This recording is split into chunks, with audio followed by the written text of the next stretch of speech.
right, everyone, welcome to the show. Today I have the honor of interviewing Suresh Narayanan, who is the founder of a company called Jets MRO. MRO stands for Maintenance, Repair, and Overhaul. So they rebuild, maintain, and keep flying the private and corporate aviation world. So, Suresh, welcome to the show. Thanks for having me. I appreciate it. Yeah, let's just jump right in. Tell us a little bit about your background. It was fascinating when we did the pre-call, so curious to what are you willing to share with everybody? I like to be really open, so hopefully share some exciting tidbits people can take from. So quick background, I'm born and raised in Miami. My parents were raised in India. They moved to South Florida where I grew up. My dad is a Concorde mechanic, so he was in aviation first for the family. He had his own repair station, so I grew up in that world, entrepreneur world, saw him grow business, saw good years, bad years. Um, you know, they grew the business, and then when I was in college they ended up shutting it down post 9/11 because of some industry impacts. And so I kind of saw ups and downs and that whole life. And then I went to undergrad at Florida State, moved to Dallas, and my oldest brother Raj was growing another aviation business from scratch, doing aerospace engineering, a company called AQRD. So I was able to join him and help kind of grow that vision that he had going on, which is super fun and exciting. And then I went on and ran an operator down here in Dallas as well. So I had aircraft and we had a little regional operation. And then the starting Jets MRO from scratch, my idea came up in my world. I saw a big issue with how mechanics were treated in my industry, and everyone hears through social media about pilot shortage, but there's a huge mechanic shortage as well. And that's not good for the industry as people fly, especially private jets, more, utilize them more. You think, more planes flying, more maintenance required. And I saw an issue with mechanic turnover because of how they're being treated, yielding less quality of a product and on-time performance. So I said, let me put my money where my mouth is. Let me start a business where our ethos is, if we can win the turnover battle and retain good experienced mechanics on the aircraft we support, we can produce a better product on time. And that was what we were trying to change. Nothing, I wasn't trying to reinvent maintenance or get Yep. super AI integrated. It was just treat people better. And so I went, put my money where my mouth is, started Jets MRO from scratch. We're based in Dallas with brand new 40,000 square foot facilities. We acquired a small parts repair business in Miami. We were recently acquired by a national big business called Flyhouse that has charter, great app where you can book a plane like Uber of the Sky in less than Wow. 20 minutes. Like super cool. So we've grown already in a couple of years. But the mission is just treat people well, keep them on the team, and retain the talent you have, and then we could win in the aviation world.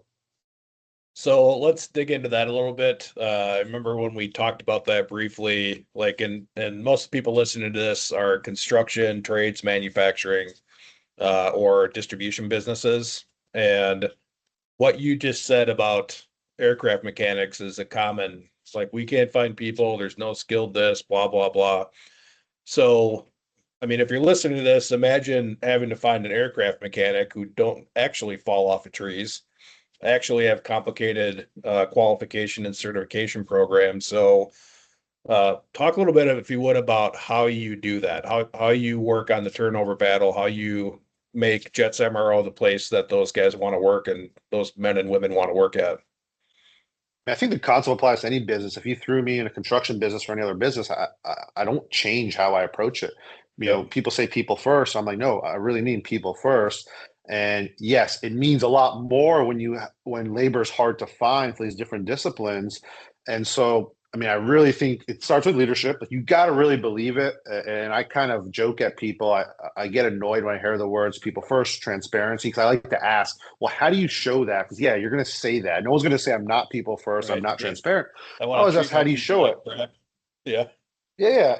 And I say, look, it's important to me, but let me show you how. So, like for us at Jets MRO, I go, this is how we put people first. One, we surveyed tons of mechanics. I want to understand why they were leaving. So I think everyone assumed just pay them more. Yep. And I found out through data, and I love data to justify decisions, that pay wasn't in the top four issues. It Yep. was work-life balance, culture, leadership, benefits, things like that. So I said, okay, perfect. I have these data points. Let's create a business that fixes these things. So like we have free benefits here for our employees. We have no forced overtime and no on call. which in any industry where you have a shortage is unheard of because you're usually short, so you got to push harder. And most of our folks just want to go home, spend time with their families, and not get the overtime. And so that was important. So we staff it 7 days a week so that like our Friday teams can go home and we renew on Saturday, and just simple things like that that aren't innovative but have a huge impact. The culture are important. And the leadership piece, it's we try to share, like I share all our numbers, our scoreboards that my whole leadership team sees. I share it on their hangar floor with all our employees. It's like really being transparent means with your own people. They see the Yeah. bad, the good, those types of things. And so I can say these are the things we're doing that actually check those boxes. And then, but what are the next things my team wants to see? So we have formal feedback loops every month from multiple different directions, whether they're one-on-ones that we're required to do, surveys, all these things. I go, what are the next set of things I need to know and keep in front of, so I don't create a turnover issue by not listening, because every year it's going to change. I think the key piece is, do you listen to your people? And you know, I have a finance background. I went to SMU and studied finance, and I go, there's a quantifiable business reason to invest more in turnover. It's you should know the number of how much it costs to rehire somebody and the Yep. opportunity costs included. You should use that number. And like for us, when I saw that number of like not having a mechanic or not having the opportunity costs or losing somebody, it's massive. So why not invest more in it and make sure folks are happy, listened to, and you keep that number as low as possible? It's actually a huge impact to your bottom line as a business. What number do you use as a cost of turnover? Like I've seen numbers from 50% to 700% of somebody's annual pay as the cost. How do you, because a lot of people are going to listen to this and say, well, yeah, that's fine, but they charge a lot more money than we charge and blah, blah, blah. How do you quantify turnover? And then what do you see in the business by consistency with your mechanics? Um, I like to look at direct turnover costs because the opportunity costs can get hard to digest for businesses. So I go even direct, just the direct cost, it's probably about 50% of someone's salary when it's all said Mhm. and done. And these are for billable employees and how you can ramp them up. Like that's Yep. very real. But that's not including the opportunity cost of if you had that labor to bill, could you have got a project done better? Like I don't even want to count all that because that there's a lot more variables in that. But even with that, if you consider 20-30% turnover rates in certain industries, like ours was 45% multiplied by the cost of direct turnover, cost to hire. I mean, it's a massive number that I like rather invest half of that in the employees and cut that down. And the return on investment's massive, along with just the culture and intangible stuff you're creating by not having a high turnover rate. When you say invested in the employees, I know that you don't just like you're a data guy, so you know money doesn't buy the right employees, right? So what would an investment in an employee look like in Jets MRO as far as what are the things you do to minimize turnover? I understand you had the four top concerns that you built into the culture of the business. What other things do you do from a culture standpoint to keep them, you know, there? I think it's always evolving, right? Every quarter we have a survey, and every quarter we're always Okay. trying to stay in front of issues where we get feedback. But having like clear growth plans was a question from our mechanics. So we have one of our pay scales on our website. That's how transparent we are. It's on there, and it tells you you can earn more money by doing these things. You can earn more money by just staying on for this long of time, because it's so hard to find good labor in our space. And so those things do cost money, right? So I'd rather invest it in there, Okay. whether it's opportunities to grow the business, or investing in a bonus plan with incentives, right? Well, I'm looking at that right now for our teams because we tie them to scoreboards every week and quarter. We have scoreboards and goals. Like I want to tie a financial incentive to achieve those goals so we can all win together. Those things do cost money. So I'd rather take capital and put them back into different people supporting functions than let it go out the door or just spend it on rehiring. Yeah, so some of you listening are like, my God, that's a whole full-time job just to pay attention to your people. And the reality is it is. But without them, your business is going to end up being nothing but a drag on you and energy. And you're gonna pay pay Peter or pay Paul, one of the two, but taking care of your employees is beneficial for the long term of the business because they help you stay and become more profitable. Yeah, I think So the belief is like I like to invest in people. My number one job when I show up every day is to protect my people and grow 'em. Like that comes before customers. My team comes before customers. But I really believe that because if I'm trying to scale and grow a business, I need my team to execute. I can't just throw them on my shoulders and do everything myself. That is not a way to grow a business. It's not sustainable, nor can I do as good of a job as they can in their individual disciplines. So you got to really believe as a leader, I come to support my team to execute. And if they execute, it's good for business. So keep supporting them every step of the way. yeah, I had a mentor one time tell me you should envision your org chart upside down. And if the people that work for you aren't getting more done and more successful because they're standing on your shoulders, not you're not doing the work, but you're helping them all become better and they're helping their next, level of organization to become better. Then all of a sudden you're getting your leverage at the front point at the, where the customers are and the actual work of the business gets done. Change a lot about the way I looked at the people that work for us, and I'm much more aligned with what you're sharing on how people get done. I mean, in those industries, there's an infinite amount of work right now for people that have the right workforces too. So tell me a little bit about someone who pushed you or inspired you, like who caused you to think you could do this? When did you decide you could just become the CEO and start this thing? Yeah, I think my oldest brother Raj, because he started the engineering business that I jumped in at, was is still continues to be a big mentor and resource for me because he's grown a business. They've exited. I got to come work for him and grow and really like in the trenches, grow something from a couple people to a large middle market firm, right? So I would say he's a continuous mentor in my family that obviously I can trust. He flies cool aircraft, loves aviation, and so I feed off his passion, experience, and just what he's done. So, and my dad was in aviation first, went through good times, bad times. I think I learned from that and pull from it. Just seeing it and living it as a young kid growing up in that environment, I think probably made me stronger because I saw good years and bad years. So it wasn't all good. I think that was Yep. important to see the underbelly of being an entrepreneur and having a business because everyone sees what they see online, which is glory and positivity, but I go, there's a lot of stuff behind the scenes, and it's not for everybody when you look at it that way. And I've been pushed to the limits in my journey too, and I've had some mentors through the process. Like one of the big reasons I went to SMU grad school is at the time I was trying to take a leap in my career right after undergrad, and I had a mentor, and she showed up at my office at the time because I was trying to skip taking the GMAT, and I was trying to sign up for an online MBA to check a box. And she got so mad at me because she knew I was being lazy and came to my office, had to talk to me about if you want to be the best, go to SMU MBA grad school. Like their business school is phenomenal. You're in Dallas, like stop being lazy. And that pivoted me. And I went and did that. And that was one of the big milestones in my career is going to an in-person grad school locally that really taught me the technical business skills I needed and Mhm. not being a little lazy. Again, I was trying to go online and just check the box. And so I think those are three pivotal moments and some three folks I think of on the way. But I learn every day from my team.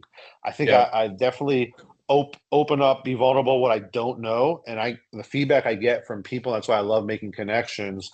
It's always learning. I mean, there's not a week I go by where I'm not challenged out of my depth or I don't learn from it. But those are some previous like big pivots I've had and good people I've had in my life. What's your biggest learning been so far as a leader? Uh, you know, During this Jets MRO journey, I thought it would be so cool to be a solo entrepreneur. And it really taught me like that sounded fun. And it was for a little bit, but I missed having partners and peers. Like when I grew the business with my brother, I had him, and other businesses I've had partners. And in Fly House now we have such a phenomenal team of leaders, investors, people around us. I actually love that. Whereas when I started Jets MRO, I thought for a brief moment I would really enjoy being solo quarterback. And I didn't really think about how I missed having interactions and people to bounce ideas off of. And I love peer groups. Like I'm part of a group called YPO. So I think Yep. those groups and those peer relationships in business and out are super important. And now that I have it, with Flyhouse, and I have so many phenomenal folks around us. Like I really enjoy that, and it's super fun to think about what we can do together. It was a little lonely and different than I thought.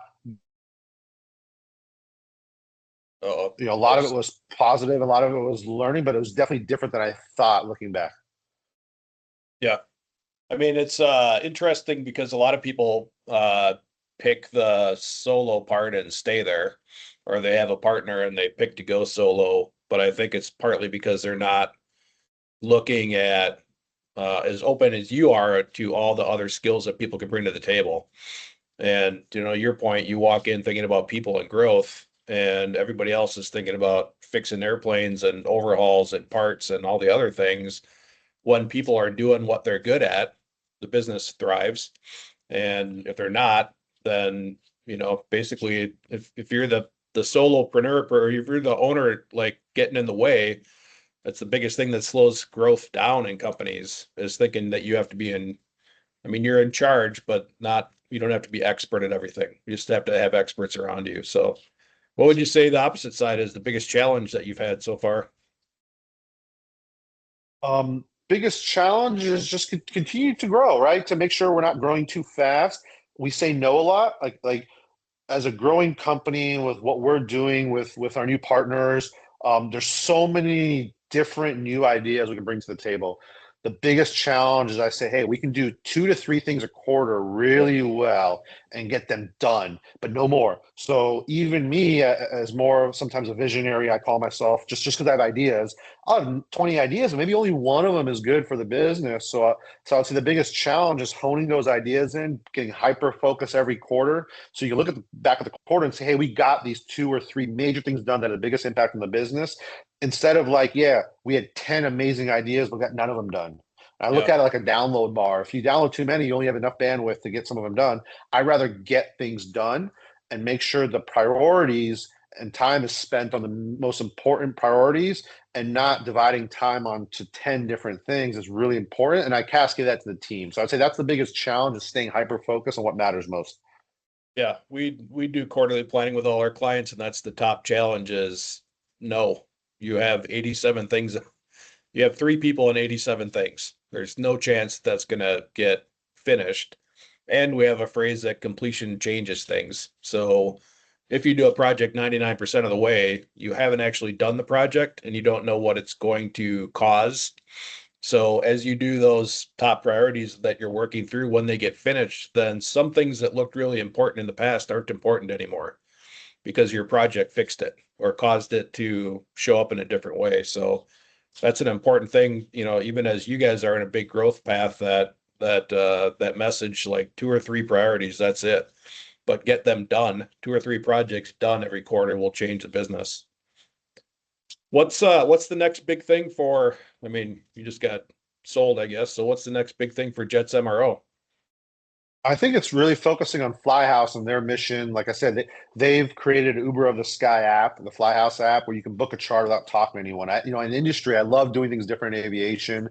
Yeah, I've heard this concept the last 10 years, but no one's really done it. So I got really excited is the tech platform that Flyhouse is doing is different. And with that comes its own challenges in aviation that would argue is a little reluctant to change. So I want to help with that, right? I want to help grow the Flyhouse business, manage more aircraft, grow our maintenance infrastructure. And, we're growing nationwide already. We have locations in California, Arizona, Florida, Dallas now, obviously.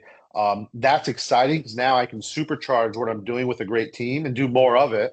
And, we're looking at global expansion, things like that. And so that's exciting. It's okay. How do we, one, I have an awesome team that committed to, Jets MRO and now Flyhouse, and I want them to keep growing. And this gives them infinitely more opportunities to grow. So I want to keep fostering that. We have new teams coming on board, and so I really want to give them attention, build a relationship, and help those folks grow, get excited, and we all grow and thrive together. So I think that's the next big milestone is really looking at the team. Now there's yeah, more of us. How do I grow them? How do we get to bigger goals together and continue to add to our team? I think that's probably the most exciting thing I'm looking forward to. cool. I got one last question for you that I never tell anybody, and that question is there something you wished I would have asked you today to share? No, I think you asked sincere questions, and hopefully, I gave some good, vulnerable Yep. insights about probably the things people don't hear a lot about. Like I said, I think with the advent of social media and just people in general, 90% of what I see and hear is always positive and good. And I really believe every day I'm battling 80% of negative challenges to grow a business, and that the process is part of the journey to get to success.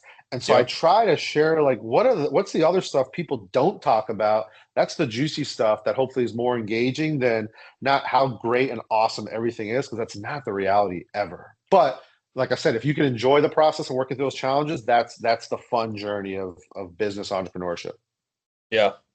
I mean, I think that that's a message that I think you're right. We started this because people are like, oh, business, it's easy. It's an overnight success. It's all happiness, right? And I'm like, yeah, that's the half a percent that people had a good day that they throw on social media. So the Oh, point or of they it's see the everything after the equal sign. I go, yeah, but I want to share and be more vulnerable about everything before the equal sign.